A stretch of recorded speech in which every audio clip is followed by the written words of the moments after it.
So you had a great conversation with a potential seller and you didn't get the appointment. Here's what to do next.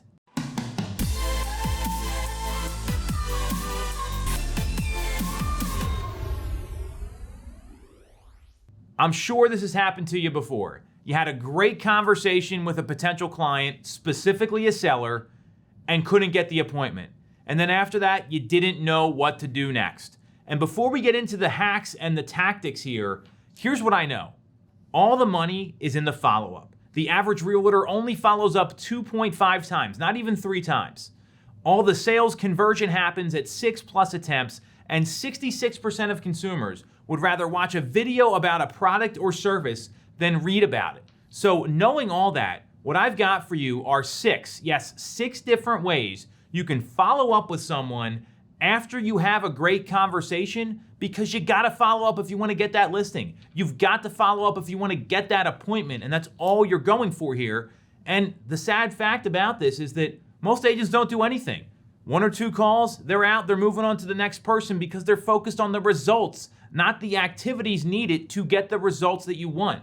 So let me break these down for you. We're gonna go fast and they're gonna be effective. Number 1, send a personalized video email with your credentials, specifically a sales resume about you, your team, your brokerage, your organization, however you're gonna present it, and reviews from real clients. Send them to them with a personalized video. So the video could be something like, hey Nick, thanks so much for taking my call just now. I'd really love the opportunity to show you exactly how I can help you. And in order to give you a better idea of the results that I deliver, check out the links below so you can understand exactly how I can assist you with this big financial decision you're about to make.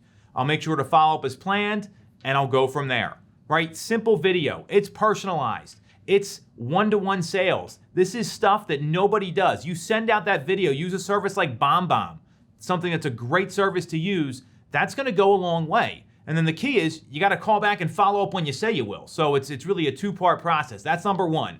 The second technique, old school, write a handwritten note to the potential seller. The note could say something like, Dear Nick, thanks for taking the time to speak with me today. I would love to show you exactly how I can help you get your home sold and get the best price. I'll make sure to follow up as planned. And if you need anything in the meantime, feel free to reach out to me. Here's my cell. You know why this is effective? Because nobody sends out handwritten notes. Think about the last time you got a handwritten note. It probably didn't happen recently, maybe around the holidays. So that's number 2. Number 3, follow up with sales data and give some relevant market information about their home. Most agents, they try to protect the data. They don't want to show it to anybody unless they can get the appointment. And here's the news, guys and gals and everybody watching. Any seller can go look up what any home sold for on Zillow, Redfin, the list goes on. All the websites are out there. They give all the data. There's no longer the ability for agents, and this is, in my view, best for the consumer, by the way. There is no longer the ability for agents to protect the data and not share it unless they get an appointment. So send them the relevant sales data and then use a script or a line that says something to the effect of, hey, here's what's going on in your neighborhood. And in order to give you a really effective and accurate evaluation, it'd be best for me to come over and take a look at the property. If you get pushback on it, simply tell them it would be malpractice for me to give you a value on your home without seeing it in person. Use those words exactly. So 3, follow up with the sales data, because if you do that, you're providing value. You're showing you're there to help them, not just to get an appointment and sell them on the property. Number 4, send them a monthly market update using a mass email. But when you send it, I shouldn't say mass, a bulk email.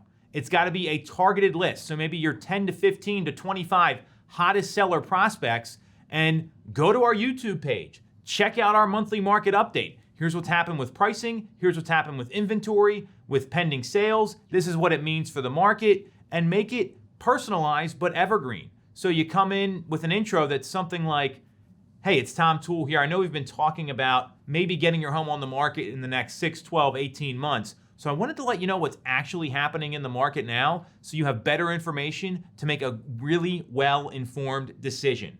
And then go into the stats, explain what it means. The reason you want to have a targeted list is 1, you don't want to be spamming people. 2, if you send it out to too many people, it's not going to be so relevant. You can film the video once, test out subject lines, test out the body of the email so people can understand what you're talking about. But remember, it's going to be about the video and nothing else. That's what people want to watch, at least 66% of consumers, according to HubSpot.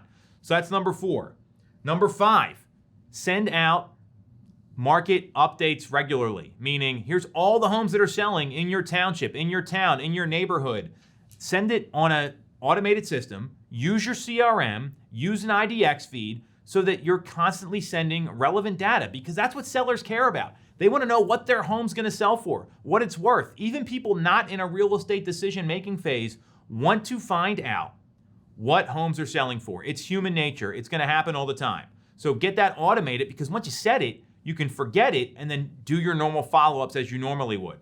And then the last one, number 6, be the knowledge broker. And what I mean here is not know everything about the market, have all the data. You have to have an insane amount of market knowledge. And then when you see a home that sells, that's relevant to that seller, send it to them.